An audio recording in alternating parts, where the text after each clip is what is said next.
onshore and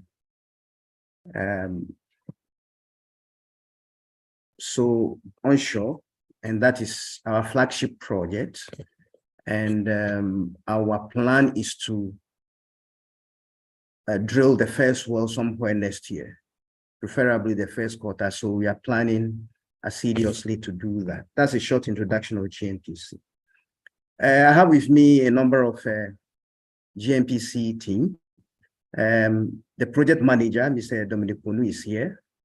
And I'm sure the first decommissioner, Sub-Saharan Africa, Mr. Albert Longdon Newine, is probably online. And then other team members, Mr. Mumin, Yawakuno, Abiola, I call him Abiola, look at me, Mr. Theophilus Mensah. These are all great engineers within GNPC who are running this project. So they are with me here online, of course. And then Emil, Mr. Emil, and others. And they'll help me with the presentation and then questions that will come, the discussions that will come, and look at it. I will say that for me, it's a learning process, especially this decommissioning. I've done a few, one in Gabon, and one in our Ghanaian waters here. But this particular one involves wells and then a platform. So it's been quite a learning process, and GNPC has garnered or gathered very good experience to do a project of such anywhere in the world. So come with me on the tour of the decommissioning. I wouldn't say I am a big authority on decommissioning, so I'm not even going to venture about worldwide decommissioning. I'll give you a description of decommissioning in Ghana, as we know it in Ghana.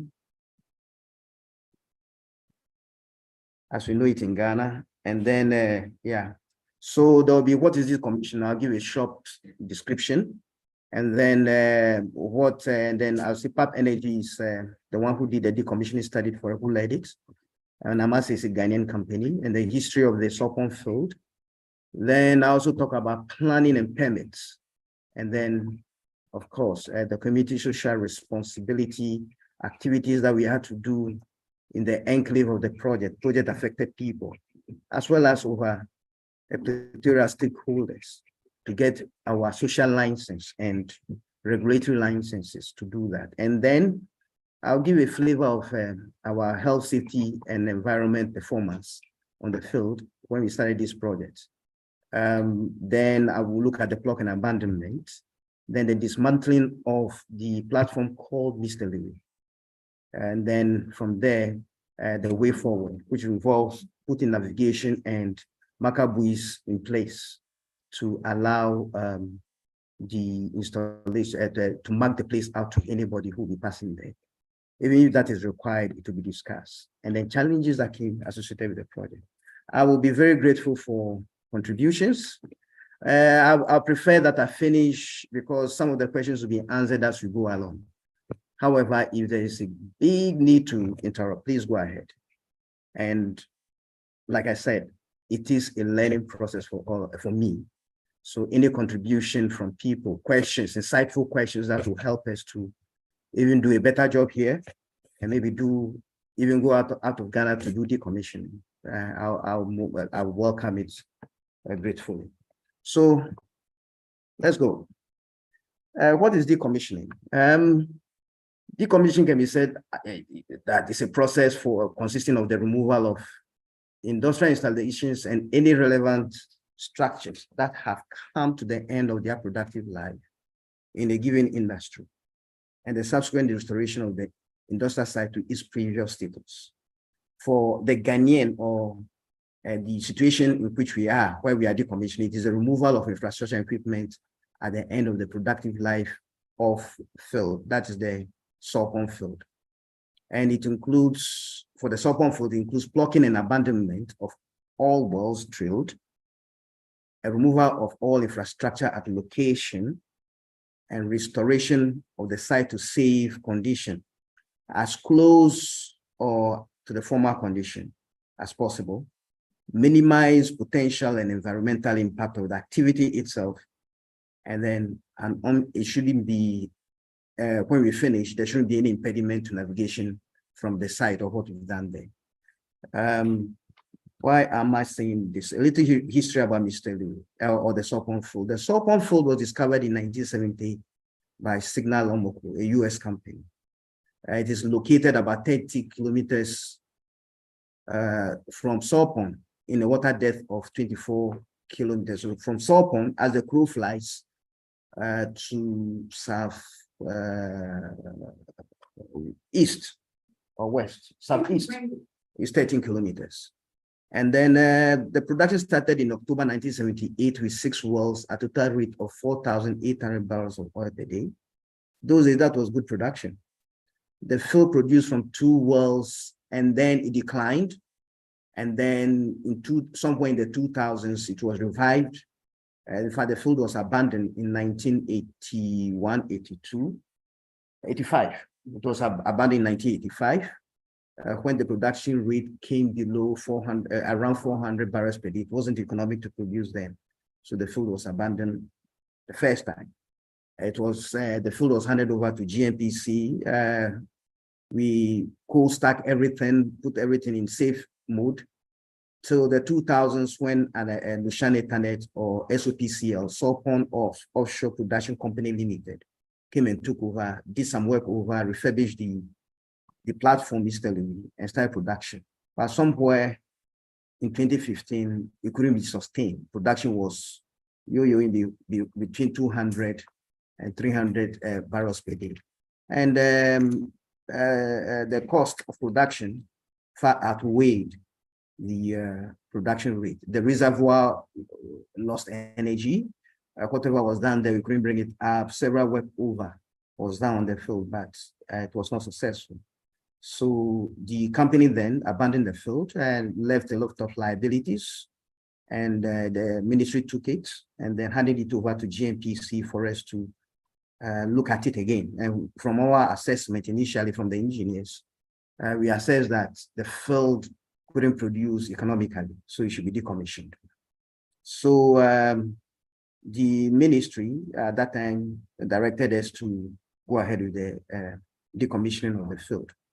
So the first phase of the decommissioning was done by November 2018 using the consortium led by PAP Energy and the decommissioning contractor Hans and Co Gas Limited.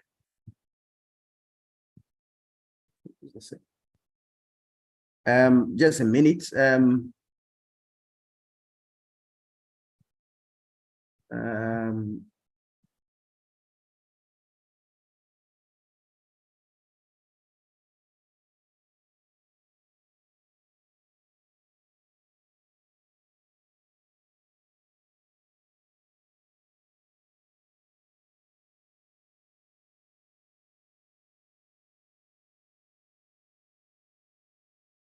Well, this is the I would say the history of the field. In 1970, as I mentioned, first discovery of the field by Signal Omoko Consortium. In 1976, it was reassigned to Offshore Hydrocarbons Limited. In 1977, it was farm out agreement between Agripetco and then the former owners of the field. Production from 6 wells started in 1978 by Agripetco, and then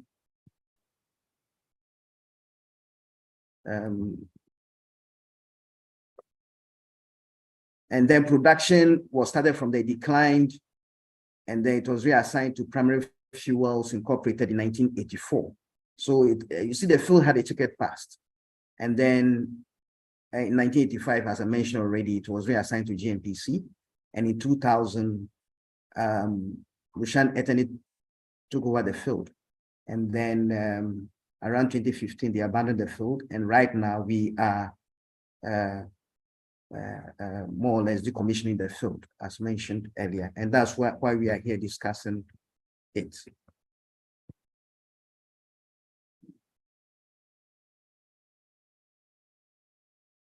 Yeah. This already. So from the ministry's directive that we should decommission the field, I'm going to minimize this. Phase one, the decommissioning was to be done in 2 phases. And phase one was preparation of a decommissioning plan.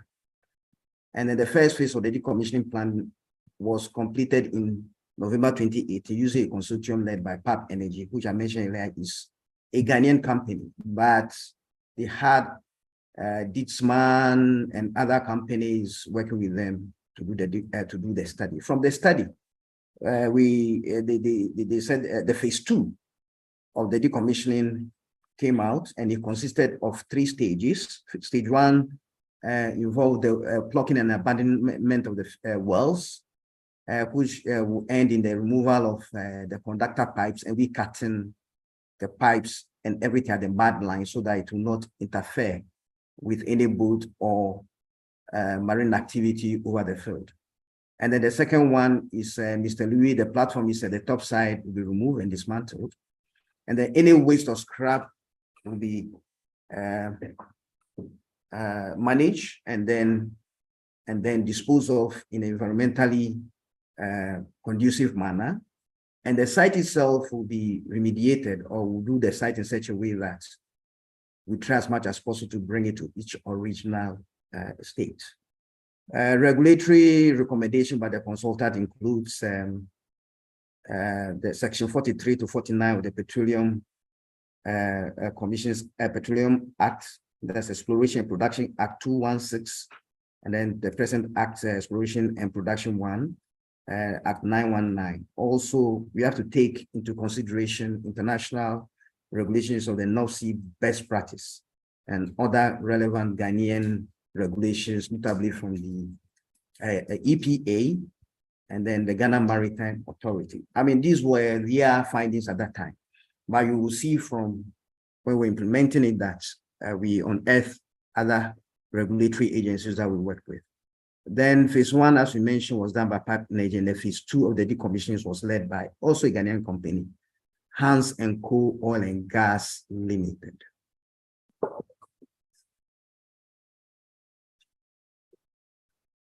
Then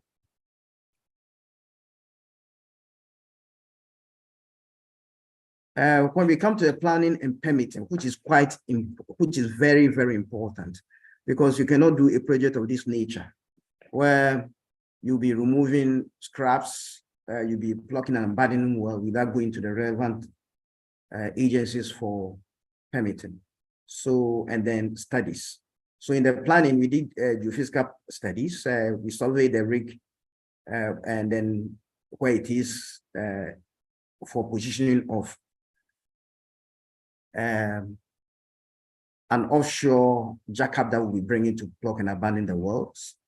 And then we also noted that there'll be simultaneous operations. So as the jackup rig comes and then is plugging and abandoning the field, we could again go ahead with the scrapping of the Mr. Louis itself. It will save us money instead of finishing the plugging and abandonment and then going on to do the scrapping of the Mr. Louis, cutting it up and sending it for scrapping. And then there were cranes on board the jackup that were powerful enough that could help in even activities on the Mr. Louis itself. So we have to do some simultaneous operations. And we identified the simultaneous operations, and then we closed it out in May 2022. So that will look at the risk involved in multiple contractors working on board on 2 projects. And then that the GNPC team led very well, and then worked with Hans & Co and their subcontractors and completed. Then the key, one of the biggest, maybe I'll come back to that last. Then we also discovered that we need to import explosives and so on. So we have to go for permits for explosives from the Ghana Atomic Energy, and also the relevant, even bringing it in, you have to contact our security agencies and everybody to be sure that what we are doing is good. And the Navy, the military, especially the Navy, played a key role in all of this, because this was going to be done the decommissioning was offshore, that's in Ghanaian waters. So the Navy has to know of what we are doing for security reasons as well as for our own safety, workers on board safety.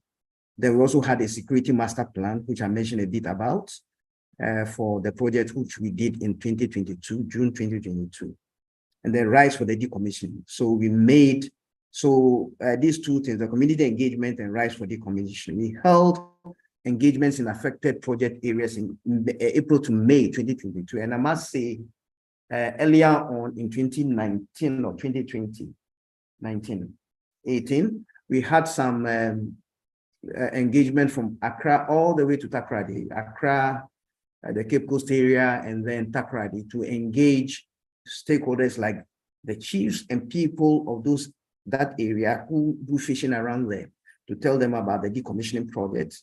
And they gave us some very good feedback. The military was there, the many ministries was there, the EPA. Recording in progress. Main Street Deli? Hey, hang up. You get food poisoning just talking to that place. Sorry, remember. Hello. Hello. There's some feedback. Hello? Thank you. Thank you. All right, I'll have a sandwich. Okay. So there were community engagement with, like I mentioned, from TEMA, the Navy, the ministries, and all the people that we could invite to tell them about the project and to get feedback. And where there were overlaps, especially with the regulators, we noted it and then plan on how to engage everybody. Yeah. Talk to? You asked Yeah. all this. Oh, Can we great. give people? It's a counterpart. That's fine. It's a we're story looking at- counterpart. mute And everybody. somebody into historic. Excuse me, I don't want Greg and Jenny's reject. Mute on. Mute on. Okay. Yeah. No, not the current passage. Oh, go back to mute on. You're on.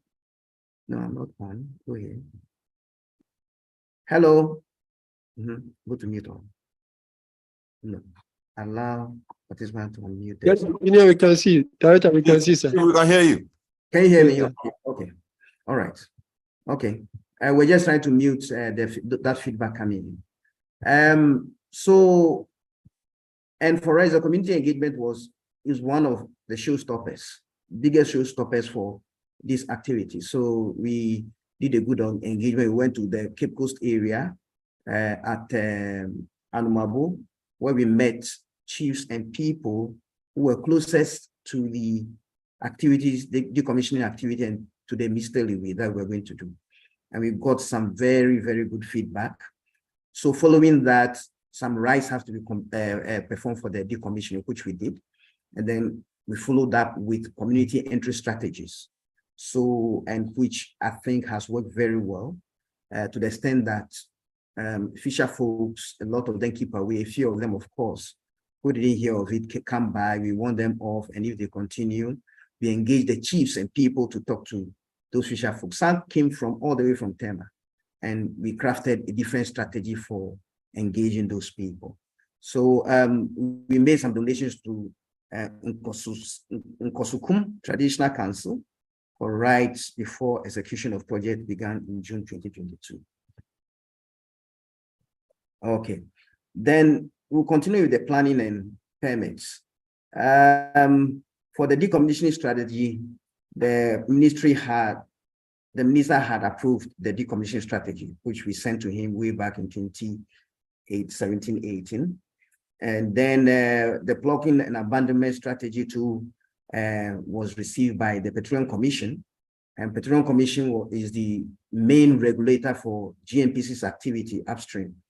So on the 19th April 2022, per Act 919 of 2016, they said we had complied, so we went ahead. And one of the key regulators was Environmental Protection Agency. So we received permit from the project on the 19th May 2022. So these permits is not like an event, it's different sets of events and engagement back and forth, and before we're able to be compliant, which was very good. The Petroleum Commission especially was very detail because this is the first decommissioning ever to be done on record sub-Saharan Africa and going to be done in Ghana for that matter, in shallow water from of an old, very, very old and rusted infrastructure. So the Petroleum Commission was very tough on GNPC, and we have to meet all their needs. But went through it, and it was a good learning process before they gave us the permit in last year in 2022. Then the project safety case, which is the way we're going to handle everything there in a safe manner, that don't be loss of life, oil will not be leaked onto the sea, don't be accidents and incidents. And we wrote what we'll do. It was reviewed by the Petroleum Commission and then approved also in June, per Act 919 of 2016. And that was a back and forth, and Petroleum Commission was very insistent on this particular piece of document. So we had to meet their requirements. Then the security clearance, we obtained vessel permits for drilling rig, which is a jackup. We didn't have one in Ghana, so it has to come from abroad. And also vessels from National Security on 16th May 2022, because we needed vessels to more or less tow the jackup to the site. And we also needed vessels to do supplies of oil, water, and other things, and a vessel or two to take scraps to shore. Then we did abandoned well on paper on 29th April 2022. We did it online at that time because we want to be sure that what Hans and Co. and each subcontractor sign up to do could be done properly. So using our safety case and then decommissioning strategy, block and abandonment strategies, and the EPA permits, and then the safety case approved by the regulators, we went and then did the block and abandonment on paper. So it was like a mini block and abandonment to ensure that work will be done in an environmentally safe manner according to regulations, both in Ghana and internationally.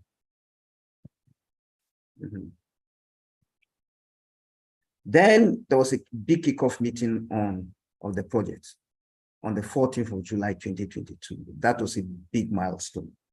That means that from then the project has started properly. Then for the first phase,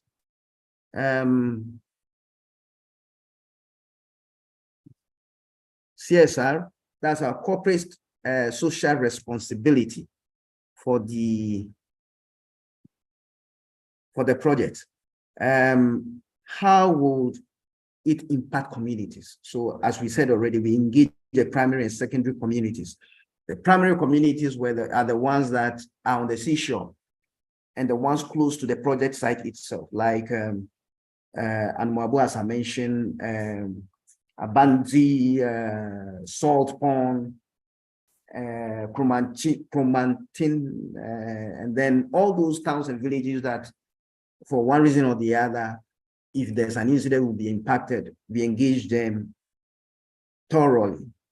And then there was, we learn from them. We also explain the project to them. And then local authorities like the MP, district chief executives and chiefs were also engaged, and their feedback was taken and inculcated into the project. And then other regulatory bodies like EPA, Ghana Maritime Authority, Fisheries Commission, our National Radioactive Authority, and then GCA, our aviation people. The reason why we needed to engage with aviation is if there's an emergency offshore, there's what we call a helideck. There's a deck where helicopters can land on the rig, not on Mr. Levy. That one was too dilapidated, but on the jackup rig that had come. So if there's an emergency, the Ghana Civil Aviation gave us a permit that the Air Force will fly a helicopter there to evacuate anybody if such event occurs. And I must say, we didn't know, they did all the test flights and all, but so far they were not needed. Their services were not needed. So so far so good. And then the industry regulators will continue to engage them regularly, especially Petroleum Commission. It's almost like bi-weekly and monthly. We Yeah, okay, we engage them all the time, frequently, and sometimes they even ask questions, something they've heard, they are not very clear with the access question, and we have their personnel on board, and Mr. Louis and the rig, to ensure that what we sign up to, we are working according to the permits. And I must say the Petroleum Commission has worked very hard, to the extent that we even invited other foreign regulators who have done this before to come and look at what we are doing, to be sure that we are on the right path. Then we engage fisher folks, chief fishermen, and canoe owners, as I mentioned already, as well as the security agencies, police, Navy, and the Air Force. Okay, and then here, so far, this has been our safety performance, health safety and environment performance so far, and it's been good. As you can see on the top left corner, we show you all the issues that were happening. On safe acts, it's about 7%, on safe condition, about 22%, and then 71% for positive activity. The unsafe acts include, for example, somebody is not wearing his personal protective clothing properly, or because you are working over water and some of them have to hang over the side. We have to ensure that they are in the proper attire, helmet, coverall, boots, and also a harness, so that if they fall, at least they don't fall into the water. They fall in a manner that is safe and hang there, and then they could be rescued properly. And then the unsafe condition is, for example, you are supposed to keep a place in a safe manner. And then before people work there, maybe you need to brace the place or have a fire extinguisher in place, or any other thing that is a condition that will make people work properly. There should be handrails there, or there should be boards in places and properly fastened for people to walk over, because there were holes in part of the deck. That's about 22. And the positive acts are the positive feedback that we're getting from people. If a condition that we have failed, they've told us that it is good. And what you are seeing here is for the Mr. Louis part of the decommissioning. The overall project one, this is just to give you a flavor. And then the people on board versus safety conversation. When you look to the left, is the safety of that, the safety conversations had.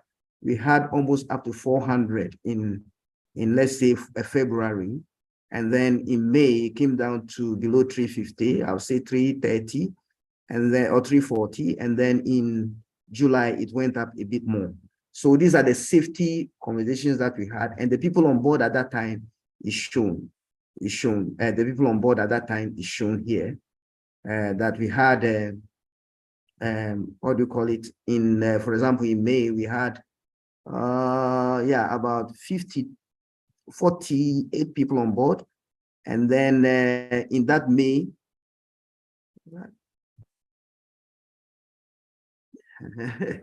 All right, the technology is giving us some new diagrams. So where did that come from? Okay, all right, please bear with us. There's a new line on the screen. We don't know where it's coming from. So in January, for example, we had about 50 conversations. That's positive observation. On safe acts is 0, almost 0. And then on safe conditions is about 40. And then the people on board is the yellow line there. So as you can see, apart from July, where we had about 350 conversations, about 400 conversations, the unsafe acts were down and the positive observations too were good. So what you're just telling us is that we've been doing very well.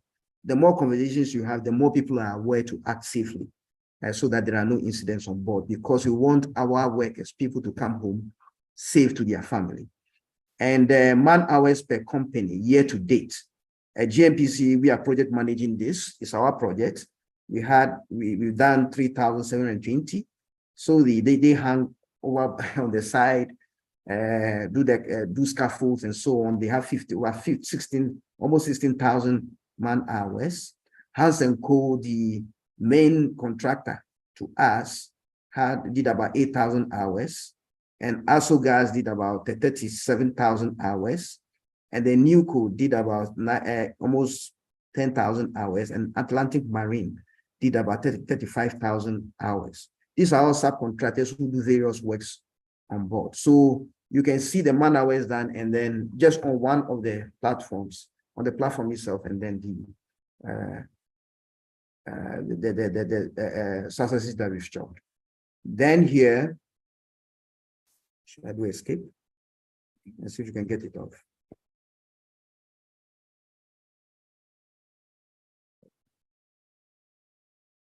Get off. We are trying to get the line off.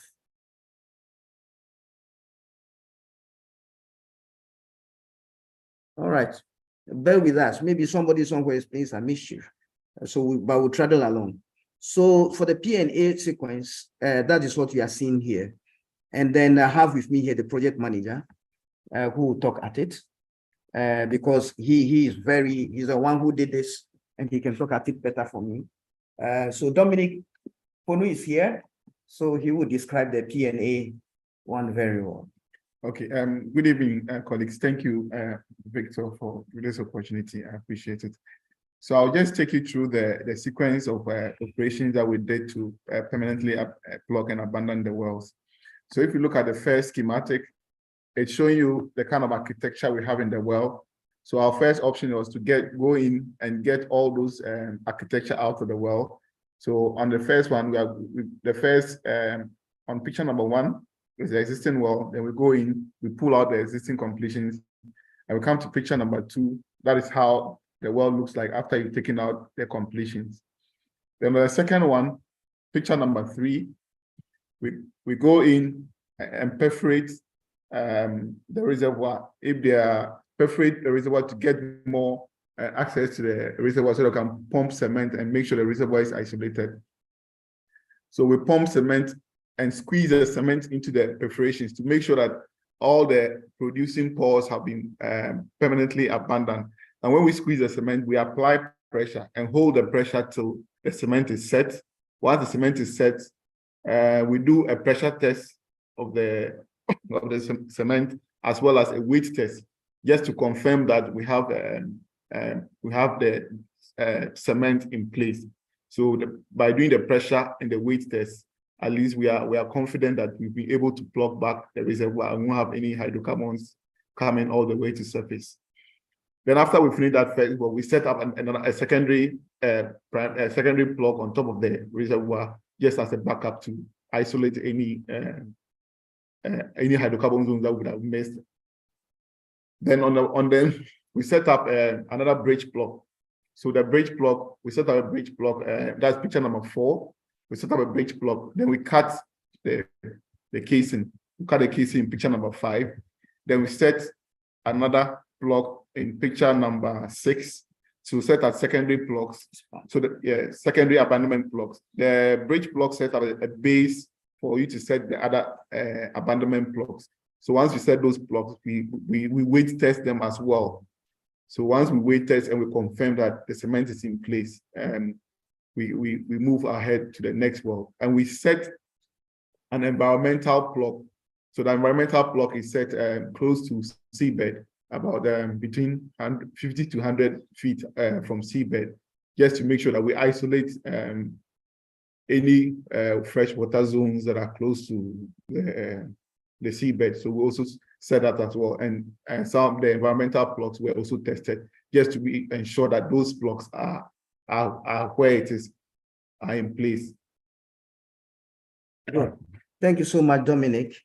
Mr. Ponu is an asset to GNPC. He drill wells, so plugging and abandoning these old wells for he and his team was more or less piece of cake, which they did successfully with the subcontractor Hans and Co and the others. So I'll give you a timeline of the project. The jackup arrived in Ghana in 22 September 2022. And then, wells were, it was called Trident 18, a jackup, a nice one, which did a good job. And then well 10, A1 was worked from 5th to 18th October, 5th October to 18th November in 2022. Then the second well was done from the 18th to 26th. And we're not wasting time, because the more time you waste, the more money you lose, because more money you have to pay the jackup company and all the subcontractors working there. So Hans & Co has to work very hard together with us that we save time. Then offline well killing, cutting of leg 1 and 2 from 26th December to 25th January. Then well 10, 5, A5 from 31st January to 21st February. Then well 10 A4 from 21st February to 6th March. Then 6 from 6th March to 2nd April. Then well 3 from 25th to 31st January. Then from 2nd April to 1st May 2023. And I'll just give you a little discussion there. Look, when we went into this project, because it's an old jackup and some of the things were done long ago, we didn't have all the information. So we really have to, you go into the well before you realize what is actually there. And you have to now get new tools to solve those issues. Some of them have debris in it, pipes, stack pipe in it and all of that.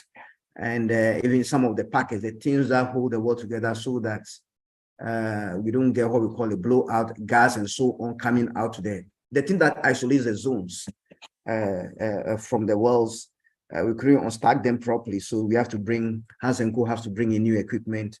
GMPC project manage them. So some of the wells, we took longer than anticipated.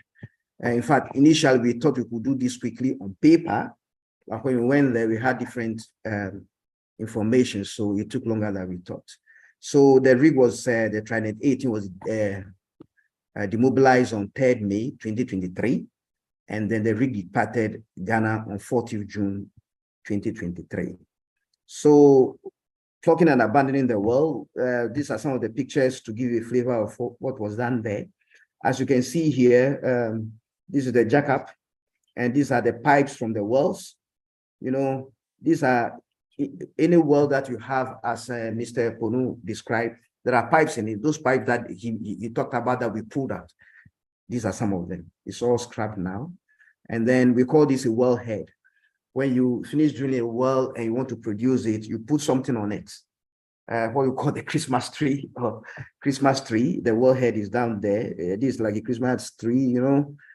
In the oil industry, as you all know, people give it different, they look at something and they give it a name. It actually doesn't look like a Christmas tree, but it's a set of valves that we use to control pressure, work on the well so that the well doesn't flow on us. You know, there's huge pressure and temperature down there. We don't want it to come out and then destroy the environment. So this is an equipment we put on it to ensure that. And this is a well head, yeah, for one of the, or tubing head. This is a tubing head, spool that we have to get out of the well. Yeah.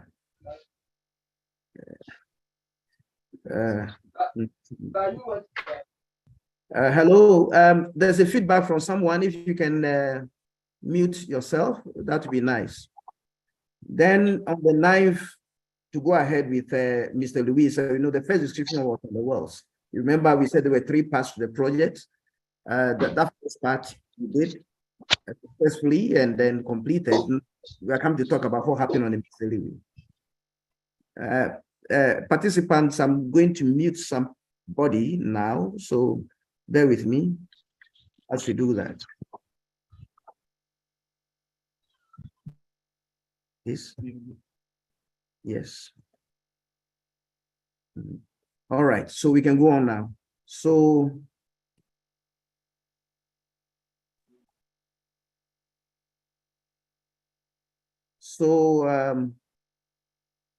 the rig that did the dismantling of the Mr. Louis is called the FB Fugger.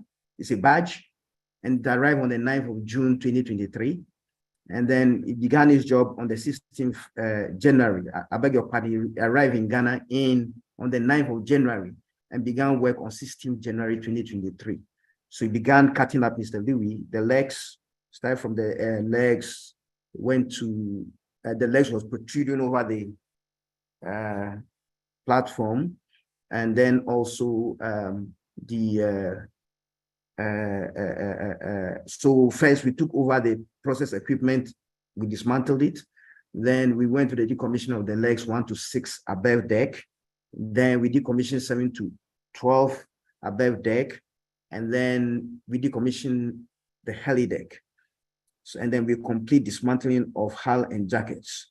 Now we are going to removal of cement silos and equipment concealed in the lower deck. And I must say, this area was a surprise to us. So the chopping up of scrapping of Mr. Louis is taking a bit of time because of this.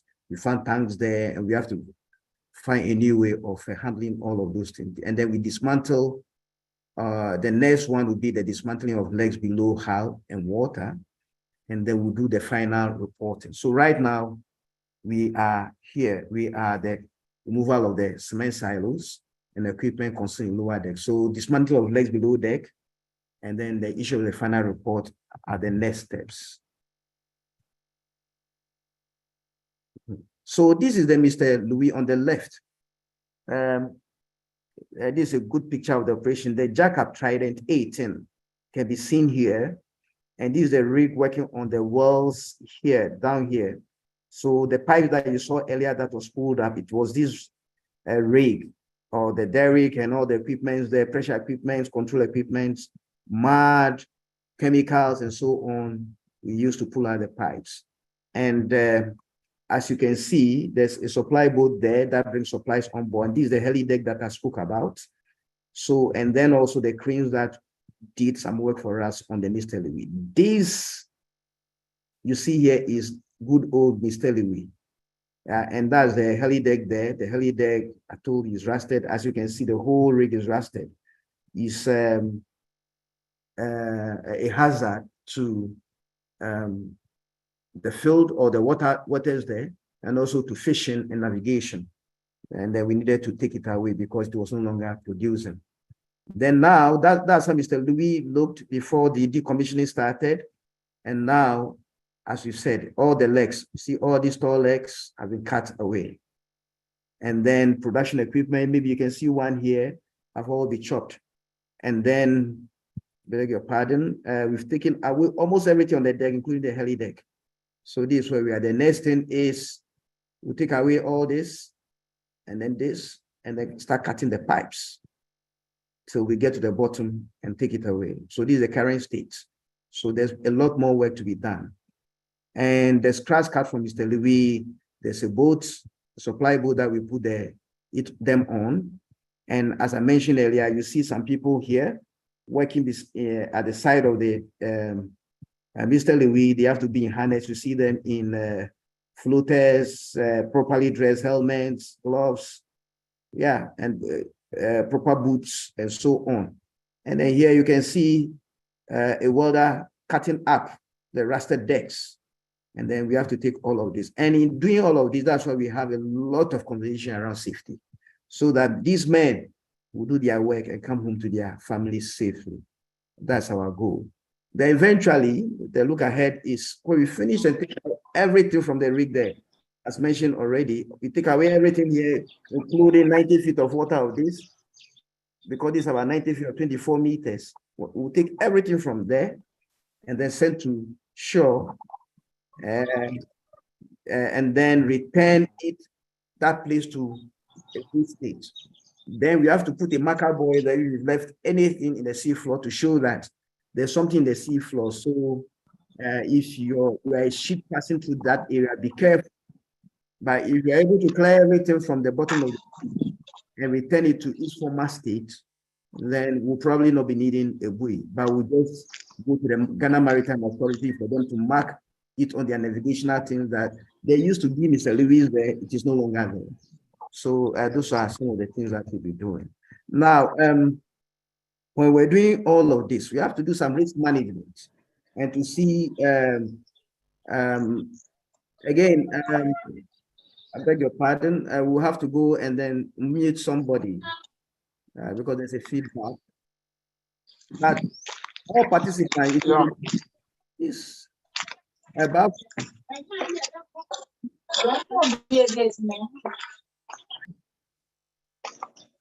All right.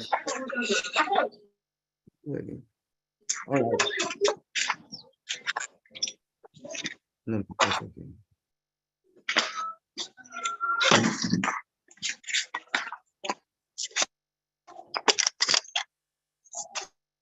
All right, I'll carry on as my technical people try to resolve the issue. All right, okay, everybody's muted now. All right, so as you see the risk management, you can see some balloons. So as you can see, this is low risk events, high risk events, and then things that we can manage, high manageability of the risk.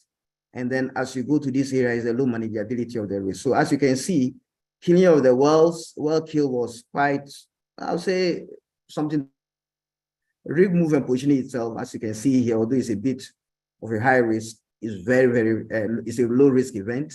We could also manage it. And then on both the Christmas trees, we could do it properly. And then safety performance also was good. It was something that we can manage by talking and ensuring that people act in a safe manner, which we are doing very well. And then the schedule optimization has to do with money. The longer the subcontractors, the rig, Fuga, the platform doing the badge doing the cutting of the mystery, the longer they stay on site, the more impact it is on the project, especially on Hans and Co. in what they pay out. And then one of the big ones, as you can see, is the project financing. We cannot, it's just showing it's high risk. If you don't have money for the project is at a big risk, and managing that is not easy. And then incursion by fishing canoes. The thing is that these fishermen, some of them come there and they cook under the rig, and or under the Mr. Louis or under the rig. So there's open fire, there's oil, it's an oil and gas field. If there's an explosion, they will be killed first, and probably people on the platform could be impacted. So we'll be losing lives, we'll be losing assets, we'll be losing investments. So that's why we are keeping a high eye on it. And when it is red like that, it just means that we have to devote more resources and people to it so that it doesn't become a red event. Then also pulling out of hole, the POH means pulling out of hole, of all completion strings, those pipes that we saw. And then Mr. Konu talked about was also another one, which is high risk. And also our management of it is low. So we have to devote more resources to it. Then well fishing operations. Now, if you fish it just means that there's something unplanned in the world that you have to pick out. And by the operations of as we know it, if you are taking that one out, things out of the world, there'll be problems. We had a number of them, and it impacted us, because we didn't initially know what was in the world. So when we're designing the decommissioning operation, we did a high-end one. We threw resources at it, but still we got surprises and how to bring in new equipment, and it impacted the project. Some of the wells, we even have to abandon its decommissioning, go to another well until the equipment can before we go. Then isolate well and then cut casing. That also is, well, a normal risk event, but its manageability was an issue. So we threw resources that kept an eye on it, have more talk around it, about how we will handle any event that will come up. So this is what this, there are other events as well, but these were the first, the 10 that were quite impactful. So we wanted to discuss it, 5 high, 5 low, or normal. All right. So on that note, I think I'll end here for now, and then I'll invite especially comments, suggestions, and questions from all of you. And I'm here, my team is also available including Mr. Dominic Ponu, to answer any questions that you have. So over to you, Mr. Daniel Akok, the organizer of the Thank you very much, Director, for such an insightful knowledge on the South Pond field. So we invite questions, and I believe we've typed some questions also over there. And Director, I can read the first question so that if the team can give us a feedback on that, please. The first question is cost of the entire project. Anyway, I think they wanted to know the AFE of the project, please. All right. You know, the first video that you saw, before I came online, showed you the consultants, what they thought we should do with decommissioning of the field. And one of the big ticket items there was the heavy lift vessel. And those things cost an arm and a leg. They are quite expensive. We don't have them many in the sub-region, and from our initial analysis, then we probably have to bring them from the North Sea, or that's from UK or the Gulf of Mexico, and they were quite expensive. Or if one was passing through the sub-region, we could strike a deal with them to do this. And so from the initial one, we're looking at $150 million to $200 million of work, of expense on it. But when we're discussing the contract, and then it went to Hans & Co, we cut it down, especially GMPC engineers, management. We have some experience in decommissioning, as I mentioned earlier. So the project was brought below $80 million. However, like I told you, there are some works there that there are some, like oil price went up and all of that. So right now, probably we are expecting, and then there were some delays from the project because of fishing in terms of from the wells and all of that. And it was quite some difficult conversations to be had going forward. But I must say, we cut the cost down as much as we can. We didn't compromise safety. That is what we didn't compromise. We ensured that we had the best rig. Shelf Offshore, the owner of that rig, wanted it to do some work somewhere, but negotiate that. So that is where we are. And what I'll tell you is that because it's a commercial project, and I cannot give you the right numbers, but I can just say that we're more than half what will have been the cost of the project. Okay, Director, thank you very much. Yeah. And we are taking about 2 questions or 3 because time is fast spent. Oh, wait, okay. I think we can see something. Please, can you start? Okay. So what is the lost time injury frequency rate of the project so far since inception? Yeah, the project manager is here. He'll give a very good flavor of the. We haven't had any lost time since the project started. We've had incidents, but those incidents didn't result in lost time. During the startup of the project, there was one incident that involved the Navy boats that during crew transfer, I think there was miscommunication between the Navy and the rig, and it resulted in one of the Navy officers going overboard. But fortunately for him, he was wearing PPE and personal protective equipment, and he was safe. He was in a floater as well, so he was safe. That incident was managed well. We brought him to town and he was taken care of. But that wasn't on the project. It was outside there. It was initially before the project started. But when the project started, we've had no lost time. We've worked safely. We've had a few incidents, but no lost time. Wonderful. Thank you very much for the answer. So let's take our last question, if that's okay.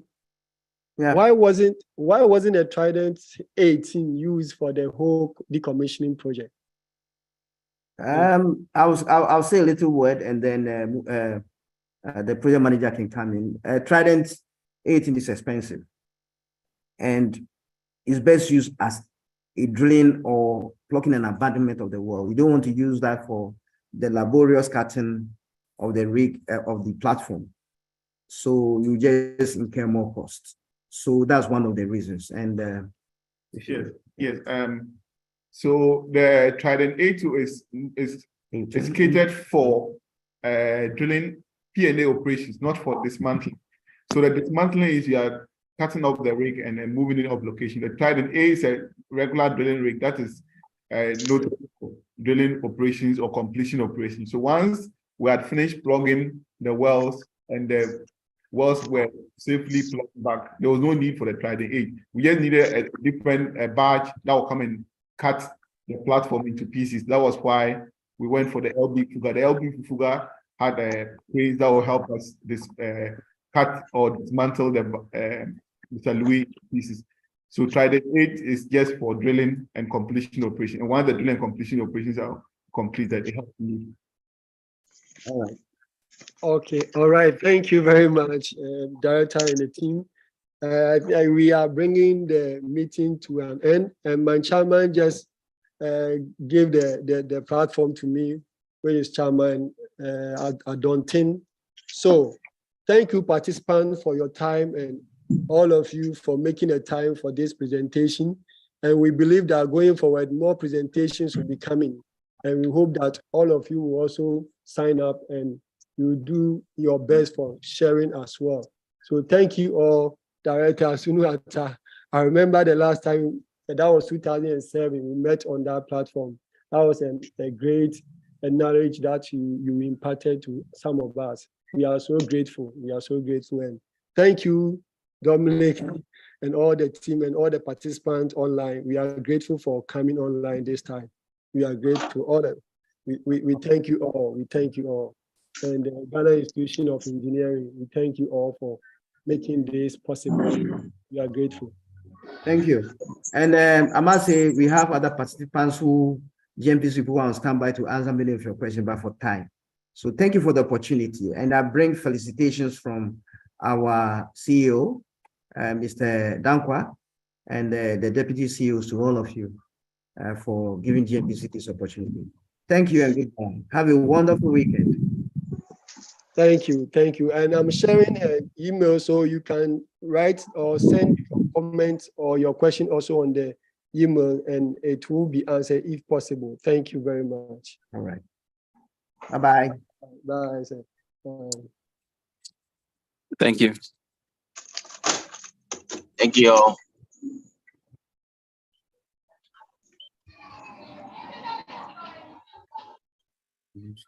Stop it.